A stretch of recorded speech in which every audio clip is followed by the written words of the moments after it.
Today, I want to help you understand how your body type can make belly fat either easier or harder to manage. Now, the body types I'm going to be discussing are loosely based on the traditional body types, so the ectomorph, the mesomorph, and the endomorph. But in my experience working with women for the past 10 years, we don't often easily fit into these categories, and often we're a blend of these body types. So instead, I'm going to talk about some body types, some categories that I've come up with instead that make a little more sense in real life. And before we get into those in more detail, I'll quickly run you through what those three body types are.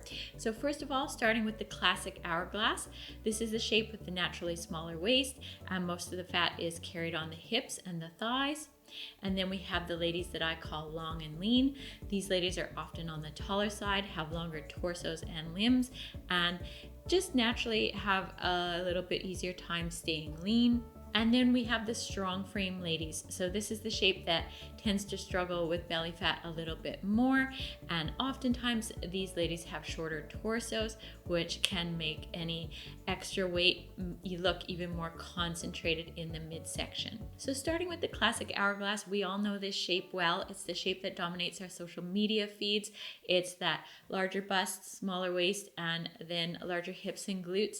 And when it comes to famous people, think Marilyn Monroe and Beyonce. Now, I'm going to include ladies who are more pear-shaped in this category as well. So pear-shaped ladies have a smaller waist and a tendency to store fat on the hips and glutes, but they just might not be as large up top. Now, these ladies tend to have naturally smaller waists, even at higher body fat percentages. So I have worked with plenty of women who have a significant amount of extra weight, so a higher body fat percentage, but still have very visible abs.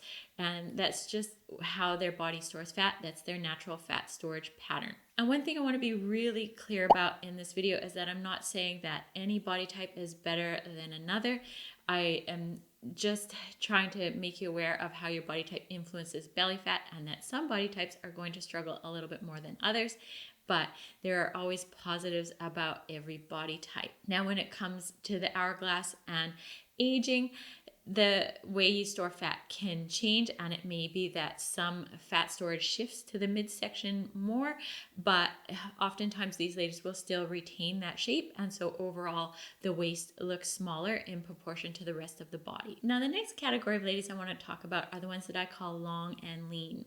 And the reason I came up with this category is that in my work I noticed that there were some women who never really seemed to struggle with their weight, and even as they transitioned into perimenopause and menopause, they didn't struggle with weight gain or belly fat, as long as they kept a reasonably good nutrition and exercise routine. So overall, they just didn't quite have to work as hard to stay lean. So a couple of commonalities with these ladies: they were often more taller than average, and they had longer torsos and limbs. Now, that longer torso is a really important part of the puzzle, because when they are taller and just have more vertical space in general, if they do gain weight, there's a little bit more space for fat to spread out, so it doesn't look as concentrated as somebody with a shorter torso. Now, these ladies oftentimes also have ectomorph tendencies. If you're familiar with the ectomorph body type, it usually means that they have a smaller bone structure, they don't gain weight very easily, and they may have a faster metabolism. And in fact, many of these ladies were very slim but ate a high amount of calories, and they would often run into people who were well-intentioned but just didn't understand their body type, who would say things like, oh, you're too slim, you're too skinny, you need to eat more, when in reality it was just their body type. And one thing I wanted to do is show you an example of this from one of my clients, Cassandra, who agreed to show her photo today. Cassandra is a great example of this body type. She's a little bit taller than average. She's not super tall, but she's a little bit taller, and she has that beautiful long torso. And she's actually a blend of body types, so she's got some curves around her hips and her glutes, which I actually don't see as often with the long and lean ladies. So Cassandra's actually a really lovely blend of body types, and just exemplifies what I mean by this long and lean look.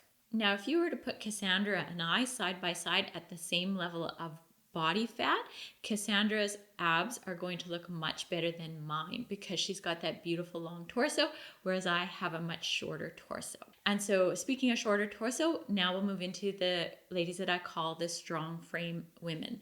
And these are the ones that do struggle more with belly fat as they get older. And these ladies are traditionally the mesomorphs. They can put on muscle more easily and often are more strong and powerful. And sometimes they're a blend of meso and endomorph qualities.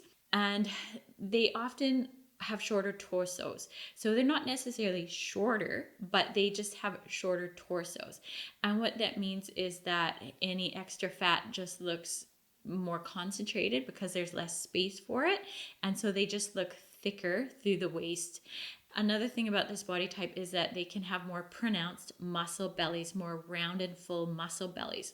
So what that means is, take the bicep, for example. If you're somebody who has more round muscle bellies, when you flex your bicep, you're going to have a really lovely round poppy muscle there, as opposed to somebody who's got long limbs, like the long and lean ladies who flex their bicep.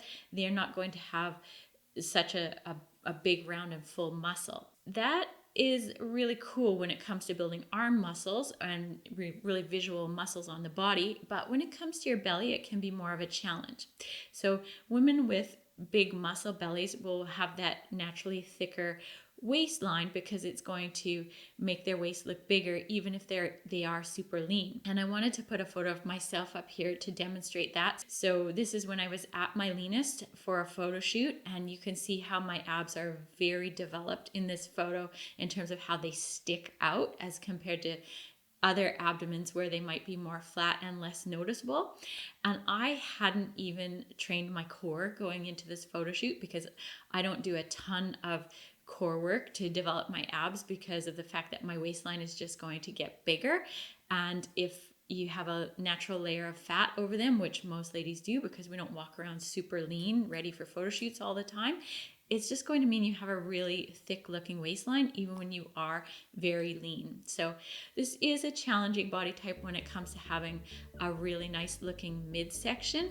And unfortunately, as you get older, it does get even harder. So I hope that helps you understand your body type a little bit more so that you can stop feeling so frustrated when you're comparing yourself to other women who don't have a shape that's anything like yours. And remember that every body type has its positives, so try to stay focused on what's great about your body.